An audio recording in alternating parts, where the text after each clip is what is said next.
7:24 now. Welcome back to BT Vancouver. Thanks for joining us this morning. Time now to check in with News 1130's business editor, Mike Ethel. Good morning, Mike. Hello there, Mary. How you doing this morning? We are doing good. How are you doing? Oh, keeping in there. Yeah. You know, like everybody else. I love your at-home office. It is very colorful. So we'll start with the Bank of Canada. It has just announced its interest rate policy. Any changes this morning? They didn't change the overnight lending rate, so there's no effect on your mortgages, for example. If you're on a variable rate mortgage or have a home equity line of credit, what they did do, however, was announce that they're buying some provincial government debt. The provinces issue bonds to cover their debts, and the Bank of Canada is going to pick some of that up to just take the strain off the provincial finances.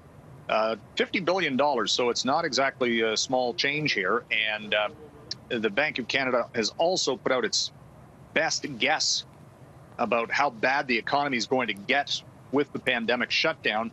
And they see in this quarter a decline in economic output of anywhere from 15 to 30%. I mean, it's staggering now that we're actually looking at some of the factual data. The hit to the economy. Stats Canada earlier this morning said that in the month of March alone, the economy shrank by 9%, which was the largest single monthly decline on record. So you combine that with, the U.S. numbers out this morning weren't good either. Retail spending there down almost 9%. Manufacturing output cut in half. Markets are slumping as a result. They were up yesterday, down today. It is just the new normal, so to speak, in what we're dealing with and now seeing some of the specific economic damage. They're all over the place. Speaking of retail, U.S. retail brand Penney is filing for bankruptcy.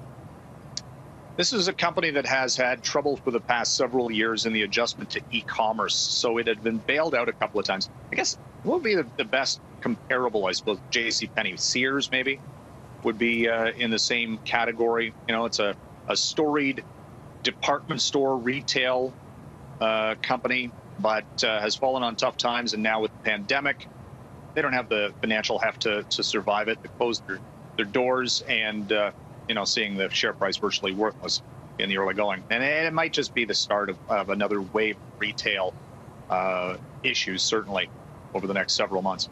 All right, Mike, thank you so much for your time this morning. We'll talk to you tomorrow at the same time. All right. Thank you very much. All right. It is 7:27 now. We're going to take a break. We'll have more of your top stories coming up. You're watching BT.